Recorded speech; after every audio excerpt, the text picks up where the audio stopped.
What happens when a man who has everything discovers the wife he cast aside is the one person he can't afford to lose?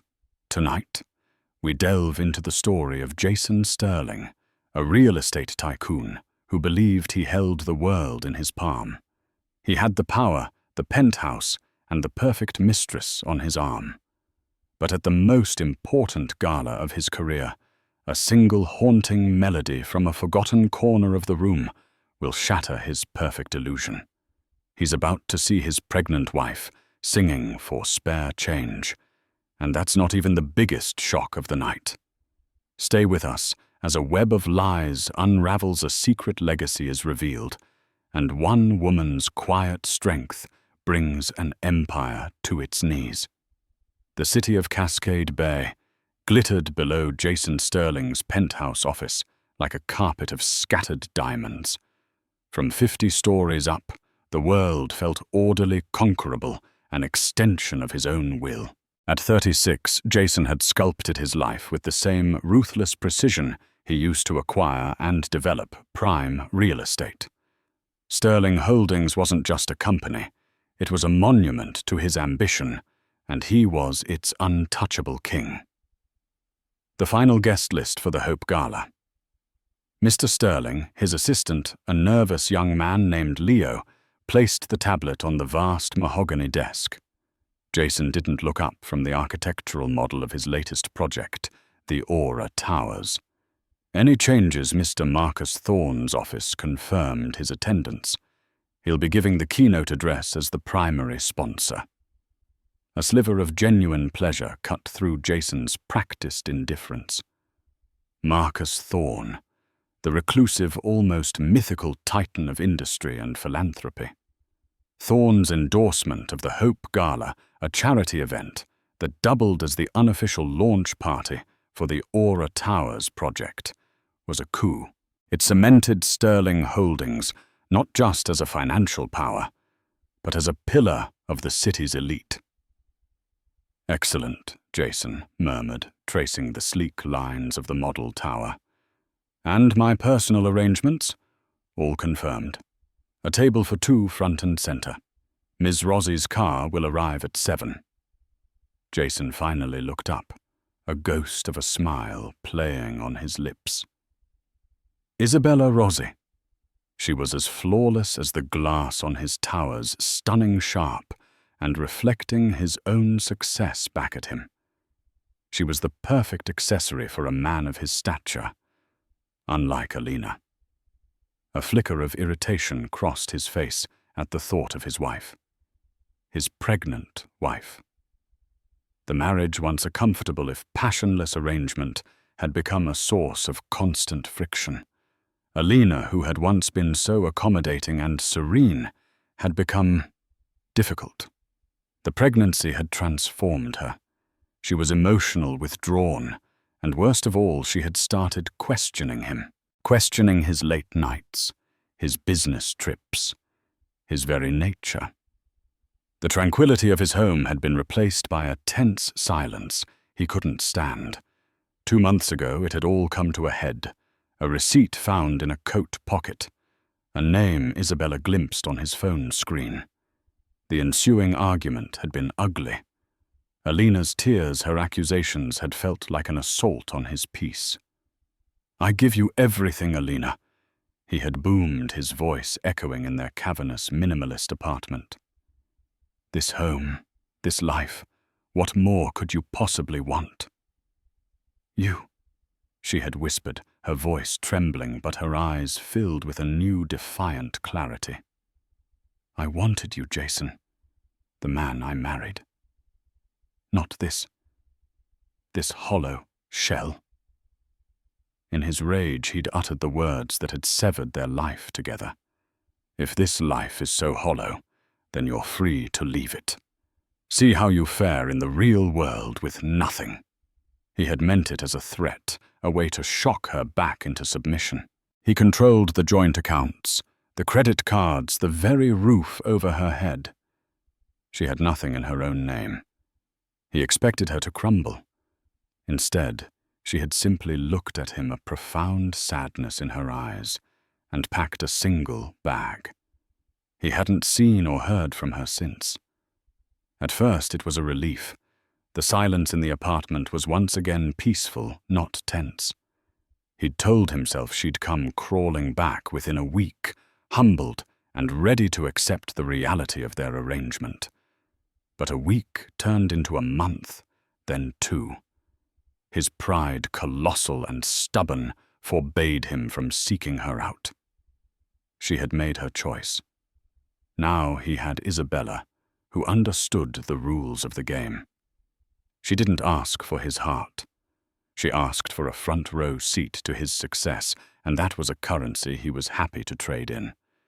Isabella is on her way up. Leo's voice broke his reverie. Send her in. Isabella Rossi swept into the office, a vision in emerald green silk that clung to her like a second skin. Her dark hair was styled in a sleek, severe bob, and her smile was a work of art, dazzling and utterly devoid of warmth. Darling, she purred, gliding across the room and draping herself over his chair, her expensive perfume filling the air. Staring at your kingdom. You look so powerful. She knew exactly what to say. She was an expert student of his ego.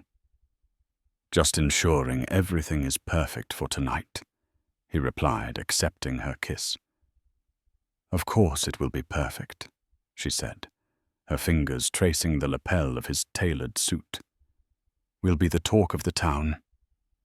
The powerful Jason Sterling and, well, me. She gave a little laugh.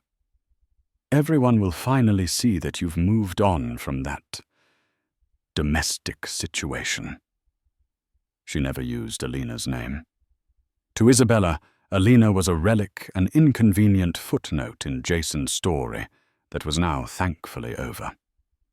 She had watched Jason's marriage from a distance for a year, patiently waiting for a crack to appear. When she found her opening, she had been ruthlessly efficient. She offered Jason an escape, a world of glamour, excitement, and adoration, with none of the messy, emotional demands of a real relationship. The gala isn't about that, Jason said a little too sharply. It's about securing the final investors for the Aura project. It's about Marcus Thorne. And I will help you, Isabella said smoothly, sensing his slight annoyance. I know how to charm. I'll make sure every man in that room envies you, and every woman wants to be me. Marcus Thorne won't know what hit him. Jason relaxed. This was why she was perfect for tonight. She was a weapon in his social arsenal. She would be beautiful, charming, and utterly focused on the mission, solidifying his legacy. As they prepared to leave, his phone buzzed. It was a text from his lawyer. Still no response from Alina's counsel regarding the initial divorce papers. It's like she's fallen off the face of the earth. Jason scowled and deleted the message. Let her hide. Tonight the world would see him soar untethered and more powerful than ever. He had his mistress on his arm, the city's most influential man, ready to sing his praises, and a billion-dollar project on the verge of triumph. He was Jason Sterling, and he had left his past and his pregnant wife far behind, in the dust. He had never been more wrong. The world for Alina Sterling had shrunk to the size of a single, cramped room in a part of the city she'd only ever seen from the tinted windows of a chauffeured car. The glittering skyline that Jason saw as his kingdom was for her a distant, mocking constellation. Her new home was a third-floor walk-up with peeling paint and windows that overlooked a grimy alley. But it was hers. The silence here wasn't tense. It was a sanctuary. Leaving Jason had been like stepping off a cliff. The first few days were a blur of shock and fear, spent on the couch of her only true friend in the city, Sarah. Sarah, a fiercely loyal and practical nurse, had been the one to hold her as she cried, not just for the end of her marriage, but for the loss of the man she thought Jason could be. "He cut you off completely." Sarah had asked her face a mask of fury as she handed Alina a cup of tea. Alina nodded, staring into the floral pattern of the borrowed mug. Every card, every account. He said to see how I'd fare with nothing. The humiliation of it still stung. That bastard, Sarah seethed. "We'll sue him for everything. Spousal support, alimony. Alina, you're pregnant with his child." "No," Alina said, her voice surprisingly firm. "I won't fight him like that. I won't be the scorned wife begging for his scraps. If I take his money now, he'll think he was right that I can't survive without him. My baby will not be born into a world where its mother is seen as a victim." This resolve was a new, unfamiliar feeling. For years she had drifted in Jason's wake, her own identity slowly eroding. She had been a musician once, a singer with a soulful voice who played piano in smoky jazz clubs. She'd had dreams, but she fell in love with Jason's ambition, his drive, and she had willingly packed her dreams away to support his. He had loved her talent, he'd said, but he didn't love the life that came with it. The late nights, the low pay, the attention from other men. And so she had stopped. For him. Now with nothing left, that old part of her was all she had. "So what's the plan?" Sarah asked gently. "You need to eat for two, you need to pay rent. Pride is a wonderful thing, Alina, but it doesn't buy diapers." "I know," Alina whispered. She looked at her hands, the long, slender fingers that used to dance over piano keys. "I'm going to sing again." The decision was terrifying. Her confidence was a ghost. Her voice, once her pride, felt rusty and weak. But desperation was a powerful motivator.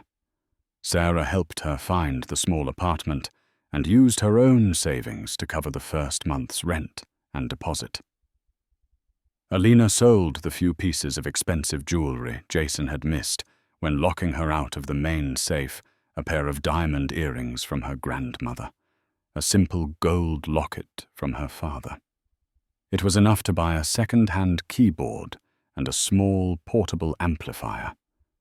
Her days became a routine of quiet determination. She practiced for hours, her voice slowly regaining its strength and tone. The melodies were tinged with a new melancholy, a depth of emotion she had never been able to channel before. She was no longer singing about love. She was singing about loss, survival, and the fragile flicker of hope. She started taking small cash-in-hand gigs, playing in coffee shops, quiet hotel lobbies, anywhere that would have her. The money was barely enough to survive on, but every dollar she earned felt like a victory. It was hers. One rainy afternoon, a call came from a man named Miguel, a booking agent she'd worked with years ago. "Alina." "I heard you were back in the game," he said, his voice warm. "I might have something for you. It's a bit last minute. A corporate gala. The regular string quartet cancelled. They just need some ambient music in the pre-function lounge. Easy money. A gala." Alina's stomach tightened. The world of galas felt 1,000,000 miles away, a life that belonged to another person. "Yeah, some big charity thing. The Hope Gala, I think it's called, at the Grand Imperial Hotel." He named the fee, and Alina's breath caught. It was more than she made in 2 weeks. It would be enough to cover next month's rent and buy some essentials for the baby. "The lounge, you said?" "Not the main ballroom?" she asked, her voice small. "Now you'll be tucked away in a corner of the atrium lounge while the VIPs are arriving and having cocktails. You'll be background noise, honey. In and out before the main event even starts. No one will even notice you. No one will even notice you." The words were both an insult and a comfort. The anonymity was what sealed the deal. She wouldn't have to face the judging eyes of the city's elite. She would be invisible, a ghost at the feast, earning the money she so desperately needed. She didn't connect the name Hope Gala with Jason's latest venture. His projects had grand, impersonal names, and she had tuned out his business talk long ago. "I'll take it," she said, her heart pounding. On the evening of the gala, Alina stood before the small, cracked mirror in her bathroom. She wore the only formal dress she owned, a simple, long-sleeved black velvet maternity dress she'd bought at a consignment shop. It was elegant in its simplicity, but she felt a painful awareness of how different it was from the designer gowns that would fill the hotel tonight. Her growing belly was prominent, a constant reminder of the life that depended on her. She felt a wave of nausea that had nothing to do with morning sickness. It was fear. She thought about backing out. She could call Miguel, tell him she was sick, but then she placed a hand on her stomach, feeling the gentle flutter of movement within. This wasn't just about her pride anymore. It was about her child. She would give this baby a life built on her own strength, not on a man's charity. She took a deep breath, grabbed her keyboard case, and walked out of her small apartment, heading towards the glittering world she had left behind, not as a guest, but as the help. She was walking back into the lion's den, completely unaware that the lion himself would be there waiting. The atrium lounge of the Grand Imperial Hotel was a masterpiece of ostentatious luxury. A cavernous space with a soaring glass ceiling, marble floors polished to a mirror shine, and a veritable forest of potted palms and white orchids. The air hummed with the sound of clinking champagne flutes and the low murmur of 100 conversations, all lubricated by wealth and influence. Jason Sterling stood near the grand entrance to the ballroom, a conquering hero in his element. With Isabella clinging possessively to his arm, he accepted compliments on the evening, on his suit, on his vision for the Aura Towers. Each word of praise was a balm to his ego, reinforcing his decision to excise Alina from his life. This was where he belonged. "Jason, my boy." A portly city councilman clapped him on the shoulder. "Spectacular event, truly. And this lovely lady," he said, beaming at Isabella. "You've outdone yourself." Isabella glowed under the attention. "Jason is the one with the vision," she said, her voice dripping with practiced admiration. "I'm just lucky enough to be beside him." Jason smiled. She played her part to perfection. His eyes scanned the room, looking for Marcus Thorne. He needed tonight to be flawless. Meanwhile, tucked away in a dimly lit alcove near the cascading water feature, Alina set up her small keyboard. She felt utterly invisible. The well-dressed guests flowed past her little corner, without a second glance, their laughter and chatter a world away from her own reality. Her instructions were simple play for 90 minutes, mostly instrumental. Keep it soft. A small empty brandy snifter sat on the edge of her keyboard, placed there by the event manager. "For tips if you're lucky," he'd said with a shrug. The gesture felt both kind and deeply humiliating. Her fingers, stiff with nerves, found the keys. She started with a soft instrumental piece, a familiar melody that helped calm her racing heart. The music was just as the manager had requested background noise. A pleasant, forgettable soundtrack to the main event of networking and social climbing. For half an hour, she played, her gaze fixed on the black and white keys, creating a small, safe world for herself amidst the chaos of wealth. As the lounge began to thin out, with guests moving towards the ballroom. For dinner, Alina felt a little bolder. The knot of anxiety in her stomach had loosened. There were only a few stragglers left. She decided to sing one song, a soft, melancholy ballad she had written herself in the lonely nights in her apartment. It was a song about losing everything, only to find a different kind of strength. Her voice, hesitant at first, rose into the vast space. It was clearer, richer, and more full of raw, honest emotion than it had ever been. The chandeliers are dark to me now. The velvet ropes are made of stone. I walk a path I didn't choose, but I have never been more at home. Across the lounge, Jason was in a conversation with a potential investor, Isabella smiling brightly beside him. He was mid-sentence when the voice cut through the air. It was faint at first, almost imperceptible beneath the remaining chatter. But it was a voice he knew as well as his own heartbeat. A voice he hadn't heard in months, except in the echoes of angry arguments. He faltered, losing his train of thought.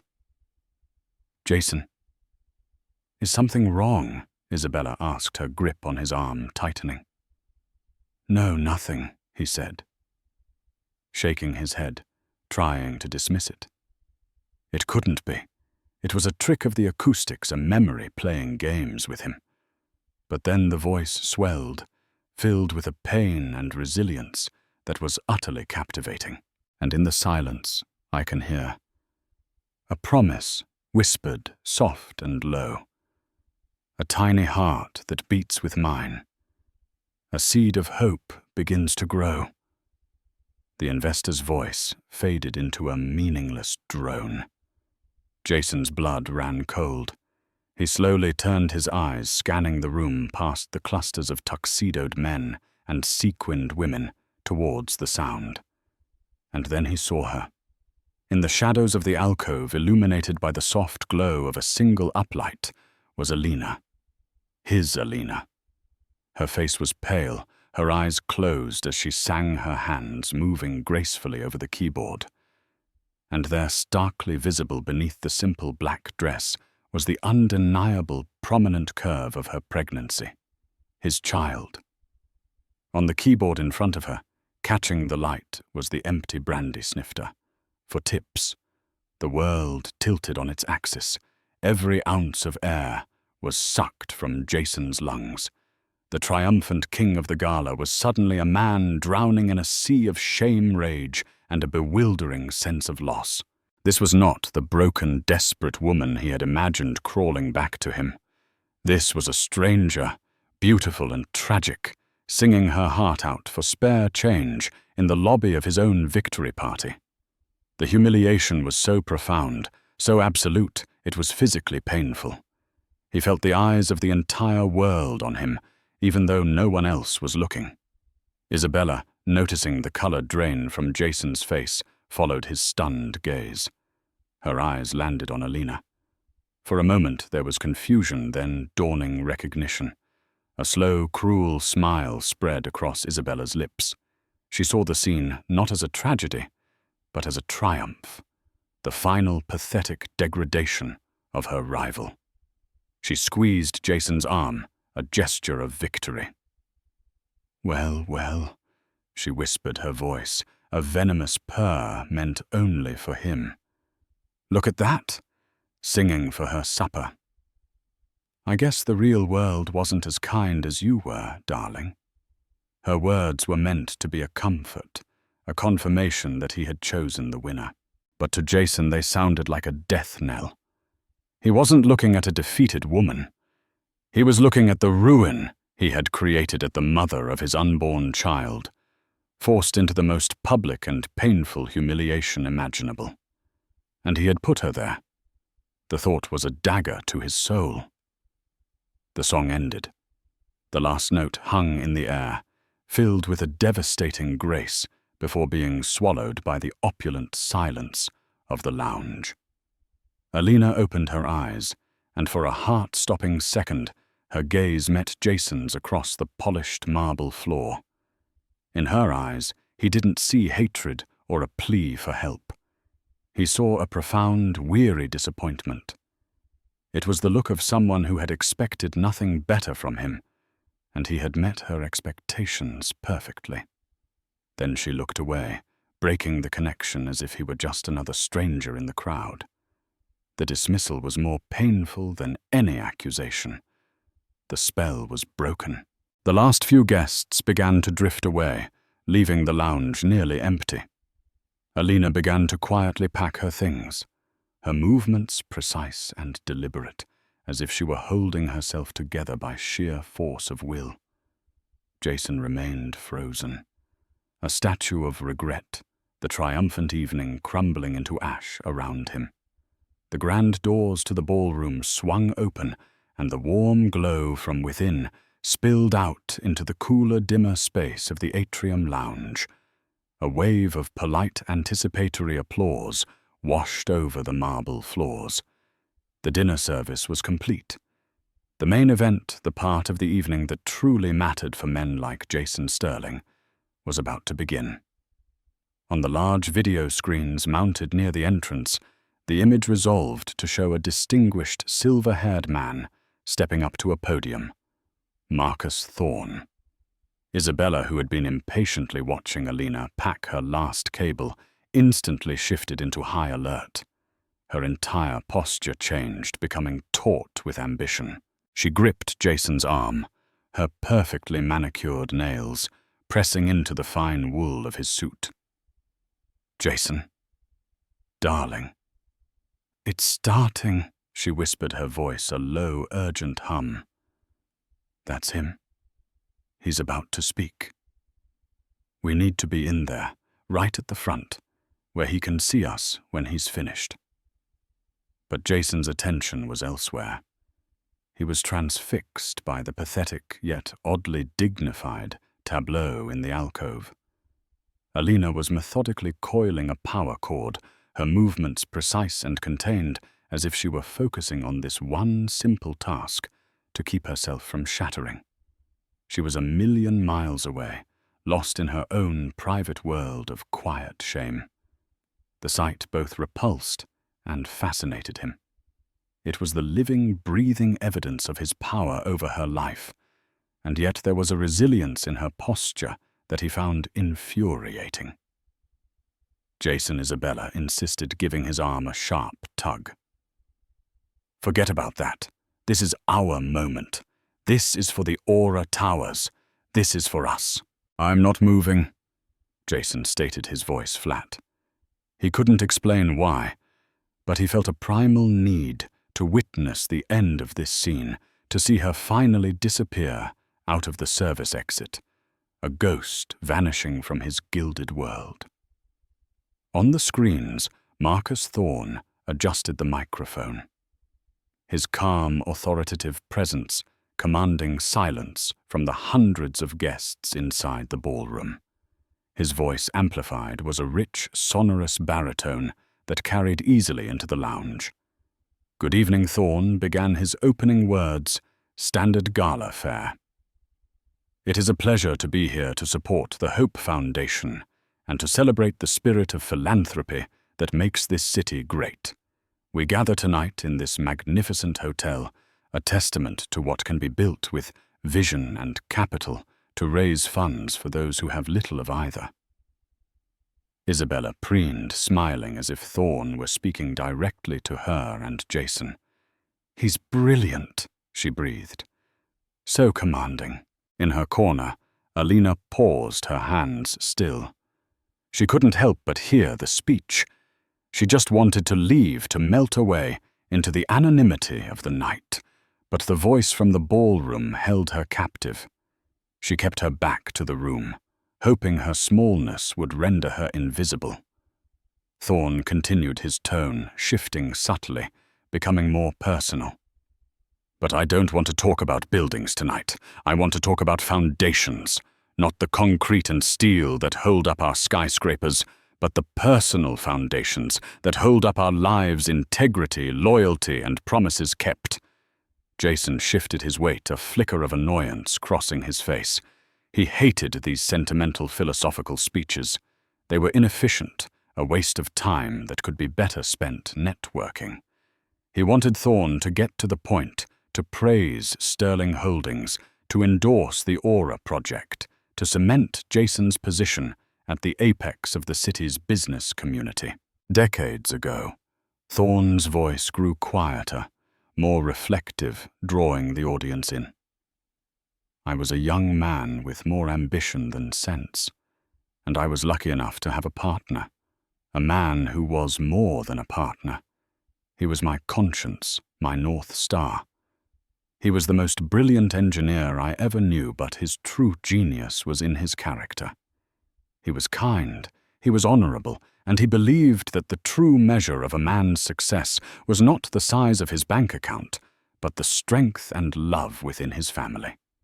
His name was William O'Connell. The name dropped into the quiet lounge like a physical object. In the alcove, Alina's entire body went rigid. A sharp, audible gasp escaped her lips, and her hand flew to her chest, pressing against her heart, as if to keep it from beating out of her body. William O'Connell, her father, her vibrant, loving, long-dead father. A torrent of memories flooded her, his laugh echoing in their old house, the smell of sawdust on his clothes, the feel of his hand engulfing hers. What was happening? Why was Marcus Thorne a man she hadn't seen since she was a teenager? Speaking her father's name at a gala hosted by the company of the man who had just destroyed her life. The disconnect was so vast, so jarring it made her feel dizzy. Jason barely registered the name. It was vaguely familiar, perhaps, from some old documents of Alina's he'd had his lawyers file away. But it meant nothing to him. It was ancient history irrelevant. Isabella, however, was growing impatient. "Who's William O'Connell?" she whispered dismissively. "Honestly, these old titans love to reminisce. I hope he wraps this up soon." But Thorne was not wrapping up. He was leaning forward, his gaze intense, even on the video screen. "William was taken from us far too soon in a tragic accident, and he left behind a legacy of innovation that became the bedrock of my own success. But more importantly, he left behind a daughter, a little girl with her father's brilliant mind and her mother's beautiful, soulful voice." Alina began to tremble, her knuckles white as she gripped the edge of her keyboard. He was talking about her.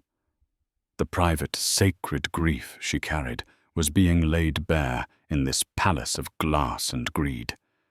She felt exposed, vulnerable, as if a spotlight had been thrown upon her in her dark corner. Before he died, Thorne's voice was thick with an emotion that was undeniably real. I made him a promise. I promised I would always look out for his little girl, that I would be a guardian for her, a protector in my stead.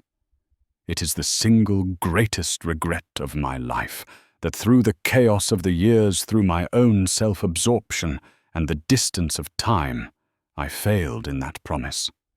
I lost touch with her. A promise unkept is a heavy burden for an old man to carry." He paused, letting the weight of his words settle. "I came here tonight to endorse a new real estate project. But I find myself thinking instead about the most valuable real estate on earth, the ground of integrity upon which we stand. Are we building our lives on solid rock, or are we building on sand, ready to be washed away by the first storm?" He offered a clipped formal thank you to Sterling Holdings and stepped back from the podium. The ballroom erupted in thunderous applause. Isabella was energized, her focus absolute. "Okay, he's finished. He'll be coming out that main door. Let's move." Now Jason Thorne did indeed exit the ballroom, shaking one or two hands perfunctorily as he stepped back into the lounge. Immediately, a small phalanx of the city's most important figures. The mayor, 2 councilmen, a rival developer, began to move towards him, their faces arranged in masks of eager deference. But Marcus Thorne had the unique ability to make powerful men feel insignificant. He raised a hand, a gesture that was not a request, but a command, and the swarm of sycophants froze in its tracks. He did not smile. His face was a thunderous mask of grim determination. His eyes, sharp and intelligent, swept the room with an unnerving intensity. They bypassed the mayor, dismissed the councilman. They swept right past Jason and Isabella as if they were nothing more than decorative statues. He was looking for someone. And then his gaze locked onto the alcove, onto the lone, trembling woman in the simple black velvet dress. The atmosphere in the lounge shifted. The air grew thick, charged with an invisible electricity.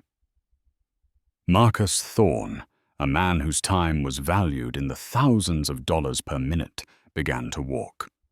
Not toward the exit, not toward the bar, but straight across the vast expanse of polished marble. Each step was deliberate, purposeful, echoing slightly in the stunned silence. From Alina's perspective, the world seemed to slow down. This legendary figure, this ghost from her father's past, was gliding towards her. It didn't feel real. He must be heading for a private exit behind her, she thought. He couldn't possibly be walking towards her. But he kept coming, his eyes fixed on hers, and in their depths she saw a flicker of recognition, then shock, then a dawning, terrible sorrow. He stopped directly in front of her. He was taller than she remembered, more imposing. He looked at her face, pale and tear-streaked.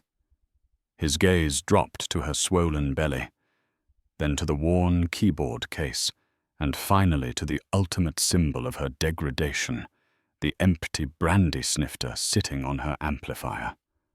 A flicker of something cold and furious passed through his eyes. "Alina," he said, his voice now, a low, gentle rumble that was somehow more powerful than his amplified speech. Alina O'Connell, she could only manage a choked, almost inaudible sound, nodding as fresh tears spilled down her cheeks. "My dear girl." He breathed the words laden with years of unspoken regret. He looked past her for a fleeting second, his gaze sweeping over Jason, and a look of cold, hard understanding settled on his face. He looked back at Alina. "Oh, my child, what has happened to you? Why didn't you ever call me?" Before she could even think to answer, he did something that sent a seismic shockwave through the room. Marcus Thorne, the untouchable titan. The kingmaker of Cascade Bay reached out and pulled her into a firm, protective, paternal embrace.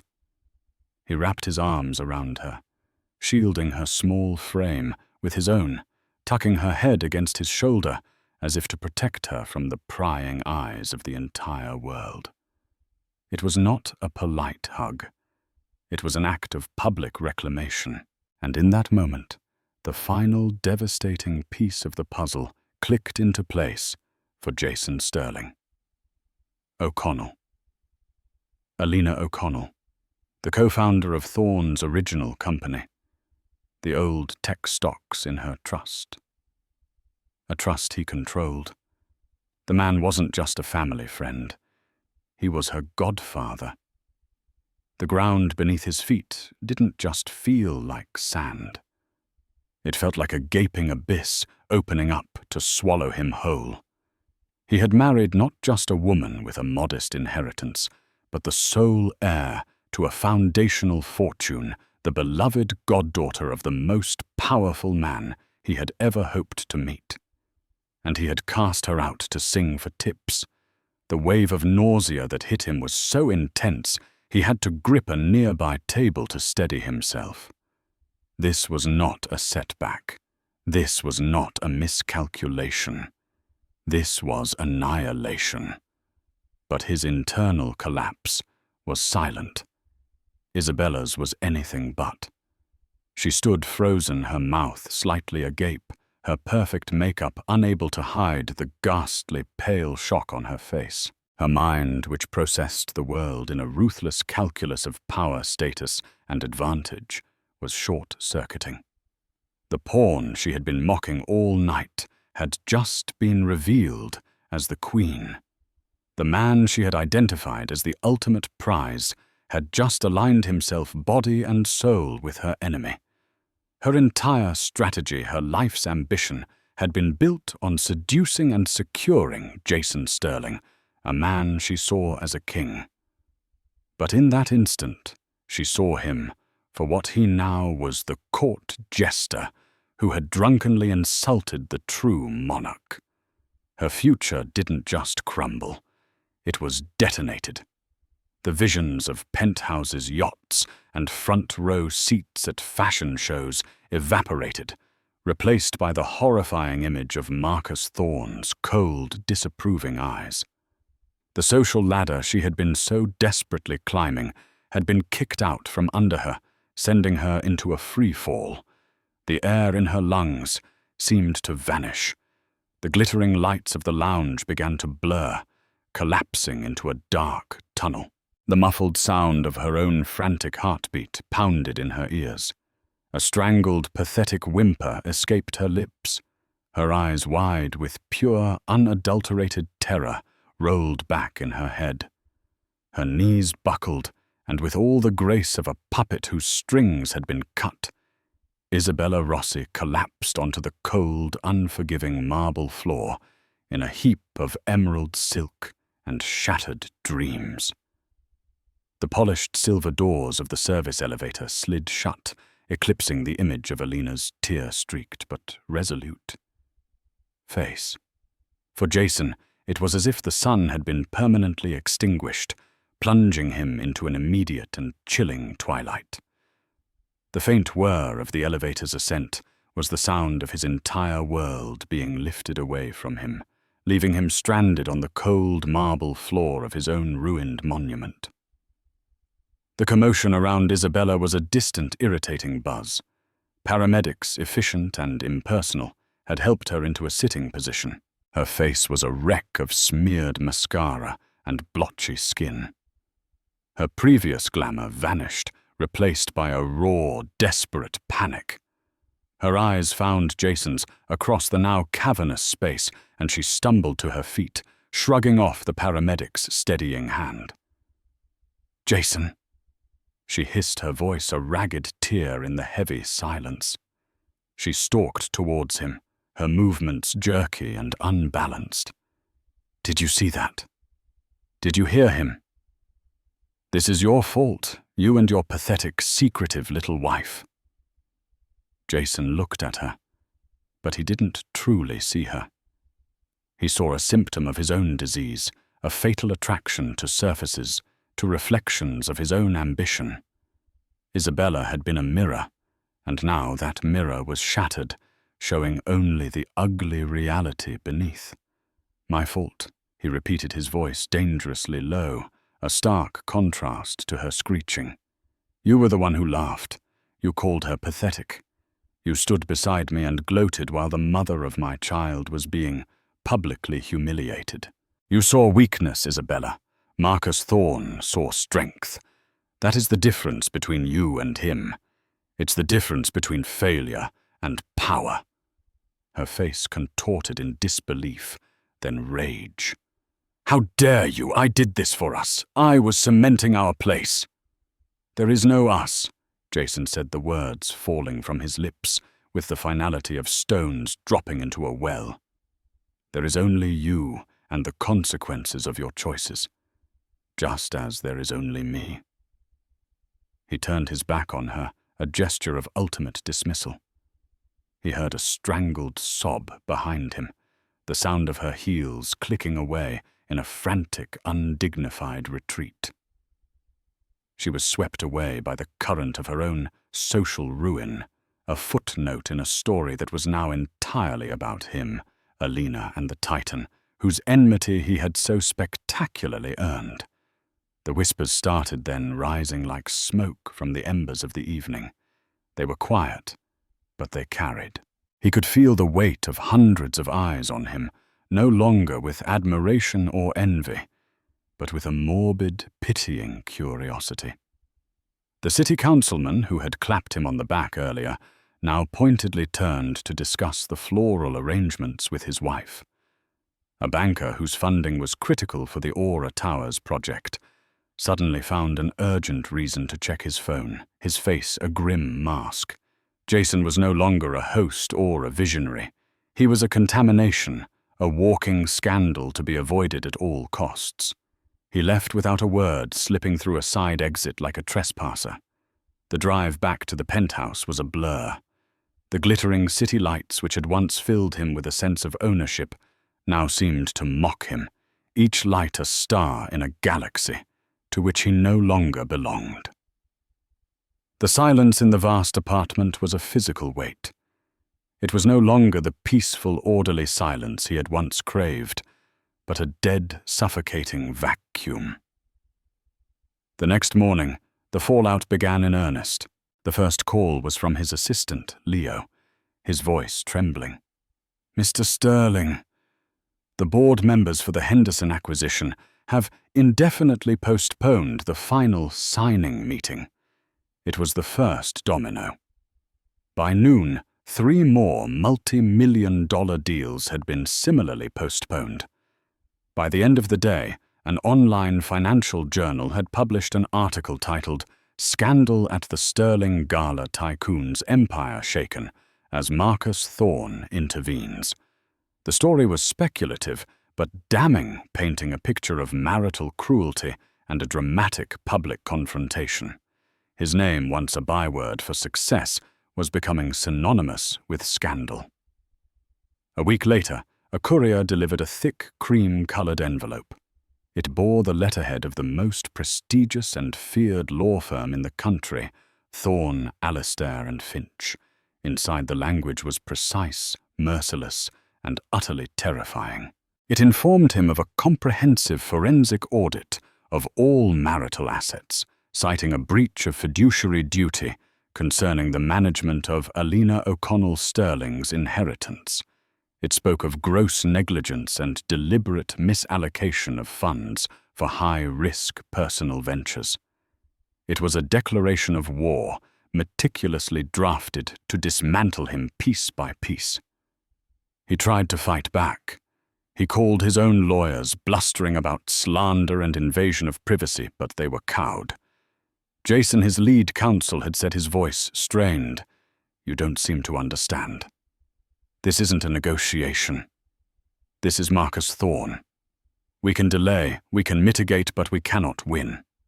He has unlimited resources and, from the looks of it, a deeply personal motivation. Our best strategy is to limit the damage." The damage, however, was a flood. He sat in a glass-walled boardroom, trying to project an aura of calm confidence to a consortium of Japanese investors, but they weren't looking at him. They were glancing at each other, their faces impassive. One of them slid a tablet across the table. On the screen was a new article, this one from a society blog, featuring a paparazzi photo of Alina, visibly pregnant, walking into Marcus Thorne's office building. The headline was simple: "O'Connell heiress takes refuge with godfather." The deal was dead before he even opened his mouth. Desperation began to set in. He drove to Sarah's neighborhood, the one place he thought Alina might be. He parked down the street, feeling like a stalker. He saw Sarah leave for work. He waited, his heart pounding, hoping for a glimpse of Alina. Instead, he saw a black town car with tinted windows pull up to the building. A man in a crisp suit, clearly a professional security guard from Thorne's personal detail, got out and stood watch at the entrance. The message was clear: she was protected, and he was locked out. The fortress was real. The following months were a slow, grinding descent into ruin. To stay solvent, he was forced to sell off assets, first the art from his office, then a boutique hotel project, then a parcel of undeveloped land he had been saving. Each sale was a piece of his identity being carved away. He became a recluse in his glass tower, the city below a constant, painful reminder of everything he had lost. It was a cold Tuesday morning, 6 months after the gala, when he saw the magazine. It was on the coffee table in his deserted reception area, left behind by a cleaning crew. Cascade Bay Legacy and Finance Monthly. And on the cover was Alina. She was not the pale, haunted woman from the gala, nor the quiet, accommodating wife from his memories. This Alina was radiant. She was standing at a podium, her hair styled elegantly, her face alive with passion and purpose. She wore a tailored blue dress, and in her eyes was a fire he had never seen before, or perhaps had simply refused to acknowledge. The headline blared, "The O'Connell Legacy Reborn. Alina O'Connell-Sterling launches Arts Foundation." His hands trembled as he picked it up. He read every word. The article detailed her quiet, strategic takeover of her own finances under the guidance of her godfather Marcus Thorne, whose name she had hyphenated with her own, erasing Sterling forever. It described her father, William O'Connell, and the true extent of the tech patents and foundational shares that made up her inheritance, a fortune Jason had arrogantly underestimated and recklessly used. The centerpiece of the article was the launch of the William O'Connell Foundation, a non-profit dedicated to providing grants and performance spaces for emerging musicians, the very kind of artist she had once been, the kind he had implicitly forced her to abandon. Then he saw the other photo, a full-page spread inside. It was Alina, sitting on a sun-drenched lawn, a large oak tree behind her. In her arms, nestled against her, was a baby swaddled in a soft white blanket. A son. His son. The caption read, "Alina O'Connell-Sterling, with her son William, the inspiration behind her new philanthropic mission." William. She had named him after her father. A legacy passed down, a line of integrity he had no part in. The name was a statement, a final definitive severing of their connection. This child belonged to the O'Connell legacy, to the Thorne protection, not to the disgraced Sterling name. He stared at the photograph until the images blurred. The baby's tiny, perfect hand. The look of profound, unconditional love on Alina's face. He had seen that look once, long ago, directed at him. He had taken it for granted, treated it as his due, and had ultimately crushed it. In that moment, the full, crushing weight of his failure descended. It wasn't about the lost money or the failed business. It wasn't about the public shame or the loss of power. It was the realization of what he had truly destroyed. He had been given a gift, a woman of substance, talent, and quiet strength, a chance at a family, a connection to a real and honorable legacy. And he had traded it all for a hollow empire of glass and steel, and for the fleeting validation of superficial people like Isabella. He stood up and walked to the floor-to-ceiling window. His reflection stared back at him, a pale, gaunt figure, utterly alone in a vast, empty room. Below, the city glittered on, indifferent. He had wanted to own it all, to be its king.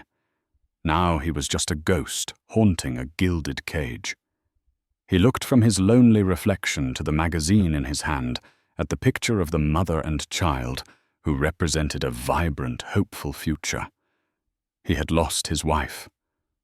He had lost his son. He had lost his honor. Jason Sterling, the man who prided himself on calculating the value of everything, finally understood the meaning of true bankruptcy. He had nothing left at all. And so Jason Sterling's gilded empire, built on a foundation of lies, was brought down not by a market crash or a corporate takeover, but by the quiet strength of the woman he threw away. Alina's story is a powerful reminder that true wealth is not in what you own, but in who you are, and that integrity is a currency that never loses its value. She lost a husband, but she found her voice, her legacy, and a future for her child built on her own terms.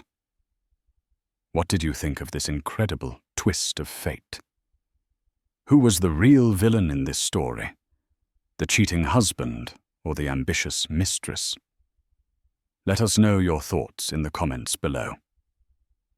If this story of poetic justice and ultimate vindication moved you, please give this video a thumbs up and share it with someone who loves a good story. And don't forget to subscribe to our channel and hit the notification bell so you never miss another tale of drama, betrayal, and triumphant revenge. Thanks for listening.